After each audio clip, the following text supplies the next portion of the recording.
पहली बार जब नरेंद्र मोदी जी सत्ता में आए थे 2014 में, मतलब मैं चाहता हूं कि जो मुख्य पद पे बैठे हुए लोग हैं उसका वो निवारण निकाले। इसका टिकट कितना महत्व है कि आदमी दूसरा शादी कर रहा है जेल से निकलने के बाद और जा रहा है मुंगेर में ललन सिंह के खिलाफ। उनका टीम में कोई ऐसा सदस्य नहीं था जो लड़ सकता था। अभी देश हमारा दूसरे आतंकियों से परेशान नहीं है, देश के अंदर वाले आतंकियों से परेशान है। 140 से 45 सांसदों पे बहुत बड़ा बड़ा आपराधिक मुकदमा चल रहा है। और हाँ, सिस्टम में फेरबदल करना आप लोग का काम है जो बैठे हुए उच्च पदों पे। भाजपा में तो अपराधी है, जो आरजेडी में रहता है वो अपराधी नहीं है।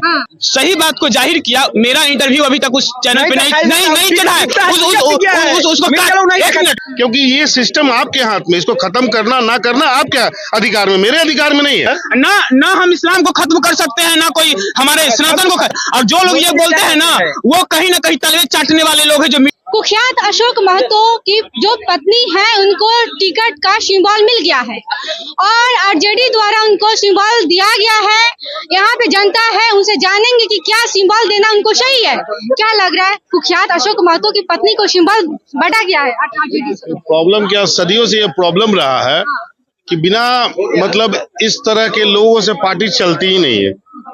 ठीक है, अब पता नहीं, पहली बार जब नरेंद्र मोदी जी सत्ता में आए थे 2014 में, तो उन्होंने बोला था कि जितने भी इस तरह के दागी लोग होंगे जिन पे केस होगा वो सबको मैं वंचित कर दूंगा इलेक्शन लड़ने से। लेकिन आज तक वो नहीं कर पाए। कहीं ना कहीं ये सिस्टम में, हमारे सिस्टम में जुड़ा हुआ अंग है ये। ठीक है, और ये सबसे बड़ा समस्या भी है इस देश के लिए। विपक्ष के द्वारा आरजेडी पर आरोप लग रही है कि लालू प्रसाद यादव जो टिकट दिया अशोक महतो की पत्नी को टिकट दिए, तो ये बढ़ावा दिया जा रहा है आतंकवाद। सब होगा तो दिक्कत है ना, आतंकवाद तो टिकट दीजिए, सरकार बना दीजिए, बिहार में आतंकवादी ला दीजिए, तो नहीं ना होगा, ऐसे नहीं हो पाएगा। बड़े भैया ऐसा बात नहीं, कोई दल इससे अछूता नहीं है।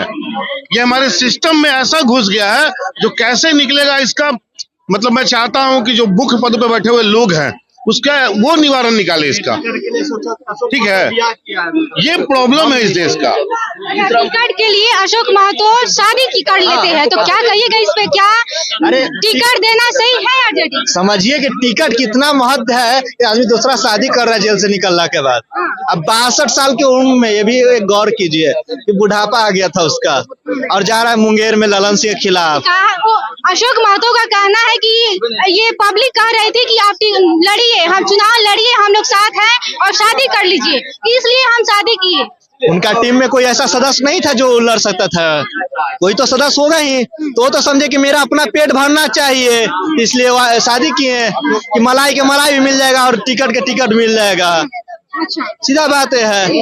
आरजेडी पे आरोप लग रहा है कि विपक्ष द्वारा कहा जा रहा है कि गैंग जो आतंकवाद है उसको बढ़ा दिया जा रहा है।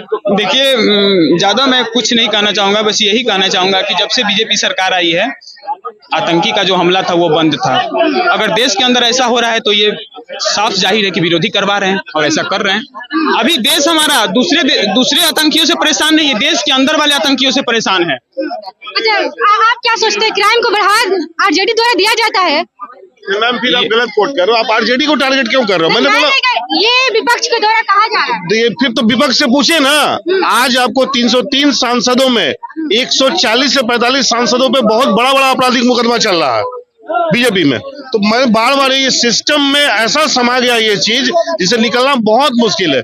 निकलेगा, इसके लिए आप जैसे अचानक कोई बिल लाते हैं, लोकसभा में पास करवा लेते हैं, तो ये सब चीजों पे ध्यान नहीं है। पास करवाइए ना। जनता क्या करेगी? जनता तो वोट देगी किसी को तो वोट देगी। तो जनता अपनी जगह जाए, उसका काम है वोट करना।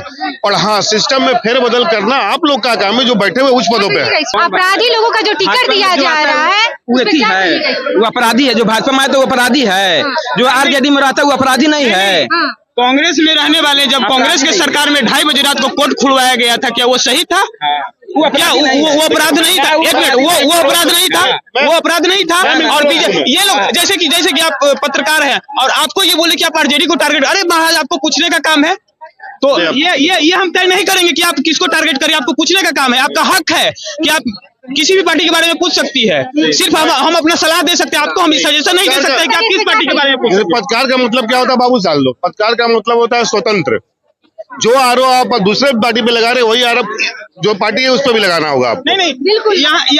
यहाँ हम एक चीज देखते हैं, जैसे कि अभी भैया आपके ऊपर बोले कि आप आरजेडी को टारगेट कर रही हैं।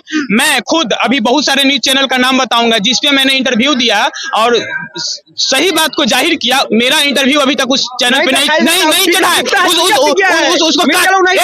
उसको काट दिया गया।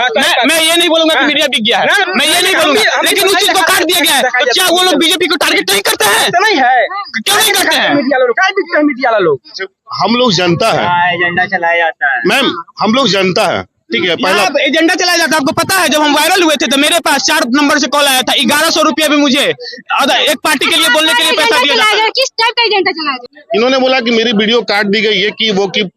मेरे भाई मैंने इसलिए नहीं बोला, आप ये पत्रकार हैं और एक पत्रकार को आप टारगेट किए कि ये आरजेडी को टारगेट कर रही है, उसके ऊपर मैंने बोला। अभी 2 दिन पहले यहीं पे एक बहना थी, रिपोर्टर पत्रकार थी, वो बोली कि हिंदूवादी को खत्म किया जाएगा।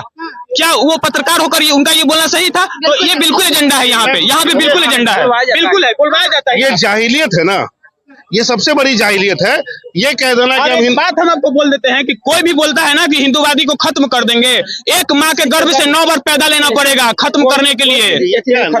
बिल्कुल नहीं खत्म कर सकता है कोई। ना हम इस्लाम को खत्म कर सकते हैं, ना कोई हमारे सनातन को। देश के अंदर पूरे 8 धर्म के लोग रहते हैं और सभी को आजादी से जीने का हक दिया गया है। सब लोग जिएंगे और सभी धर्मों का सम्मान किया जाएगा। और जो लोग ये बोलते हैं ना, वो कहीं ना कहीं तलवे चाटने वाले लोग हैं जो मीडिया को टारगेट करते हैं और जो मीडिया किसी पार्टी को टारगेट करती है। ये तो जाहिलियत से बड़ा शब्द है कि हम खत्म कर देंगे। किसी के बाप की औकात है किसी को खत्म करना? नहीं है। राहुल गांधी नहीं बोले, क्या बोले थे बाबू? हाँ, राहुल गांधी भी बोली थी कि जो राहुल गांधी नहीं बोले थे कि इन हिंदू और हिंदुत्ववादियों को बाहर भगाओ। दावा करता हूँ, चैलेंज, नहीं तो किसी को वेट लगाना है तो लगा ले। चैलेंज, क्या चीज का चैलेंज? किसी भी चीज का। अगर राहुल गांधी ने ऐसा कुछ कहा है तो आप जो कहोगे सो। ये सबूत मांगते हैं, वीडियो ये जो कहिए सो। ये सबूत मांगते हैं। क्या बोला है राहुल गांधी ने, सुन लीजिए। राहुल गांधी ने क्या बोला पहले सुन लीजिए। उन्होंने बोला कि हमारे हिंदू धर्म में एक शक्ति होती है, शक्ति, ठीक है। प्रेजेंट वाला बोला भाई, मुंबई की रैली वाला। और कहाँ का? और कहीं बोला क्या? पास्ट में कब? बताइए, आप बताइए तब तो बताइए तो। झूठ मत फैलाइए भैया, झूठ मत फैलाइए। बोला गया था।